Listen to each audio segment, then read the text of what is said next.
months are actually the hottest time to get engaged. So once you are engaged, what do you do next? Lifestyle expert from Say Yes to the Dress, Penina Tournay.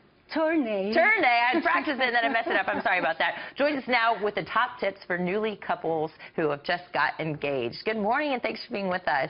Good morning, Anna. It's my pleasure. Okay, so as soon as you have kissed your soon-to-be spouse, after they've proposed, you got to get a manicure? That's what we have to do first? Absolutely. You've got to get a manicure because you want to post that picture on Instagram, on Facebook, on Twitter, on Snapchat, everywhere. You want everybody to know the news, the great news, and make sure that you also call your parents after that and tell them that you just got engaged because, you know, they also should know. Yes, that's probably they shouldn't number find one. out on Instagram. Yes, so do that before you post. And you've got to. Yes, and create a hashtag for that picture because you will want all your friends to use that hashtag while posting images of your wedding. Right, so you can do the hashtag on the bachelorette weekend, on absolutely on weekend. Your wedding invitations, and also create a wedding website where you will want to put all the information.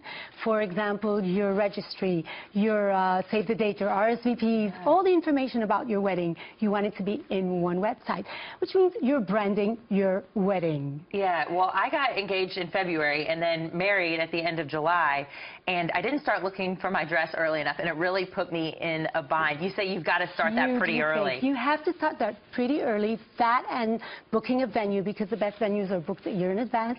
And if you want a couture custom-made dress, then it takes time to make these dresses. My dresses, for example, they take 7 months to a year to make because they're all custom-made and hand-beaded, and these things take time. Not to mention the final fittings that you do just before the actual ceremony. Yeah, exactly. You sometimes have 3 or 4 fittings, and that takes time as well. And you want to make sure you're comfortable on your wedding day, so the shoes are very important, too. The shoes are, I think, the most important thing. I know it sounds crazy, but I can tell you from my own experience. I wore shoes at my wedding that made my wedding a nightmare. It was awful. They were beautiful, but so uncomfortable. I wanted my wedding to be over the minute it started.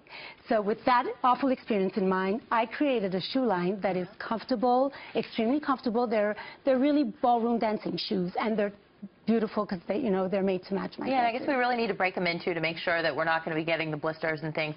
But do it on the carpet. I made the mistake of breaking my shoes in during my dance lessons, and they ended up being lemons, and they wouldn't take them back. So well, that's a bad experience. So do it on carpet. So you make sure that you break your shoes in before they break you. You know, that can also happen. That's what happened to me. So, and you know, in order to get all that information that you need, the best way to do it is on Instagram, because most of the designers post on Instagram like I do, my real brides and in the real dresses. And you should make sure that you choose a designer that has a large variety of styles and silhouettes. You never know what you will end up wearing. How do we de-stress? I mean, a lot of brides can become bridezillas. Yes, because, you know, planning a wedding is a very stressful experience in life. You've never done that before. So I think that you should look for things that you love doing and try to take it easy and enjoy your fiancé. Like, if he has one venue in mind, you have another. He has a honeymoon destination that he wants, and that's not your first choice. Try to negotiate and learn how to compromise, because, you know, marriage is all about compromising. Yeah, you're merging 2 lives together. Like, let's start early, right? And the best thing is to really enjoy your fiancé. These are your most beautiful moments in life. It's all about love. You're getting married. Enjoy the journey. So how do we make sure we do that? Well, you really try to delegate. Take time for yourself, for example, take time for yourself. Meditate, do Pilates, yoga, work out, and delegate. God created bridesmaids, best man, and mothers-in-law to help the couple plan their wedding. I guess everything won't be perfect. We should just let go of some of it so we can enjoy the process at the end of the day. Enjoy. That's a once-in-a-lifetime experience. You should be enjoying it. Penina Tournay, thank you so much. Thank you so much, I got it right Anna. that time. Helping so many ladies say yes to the dress.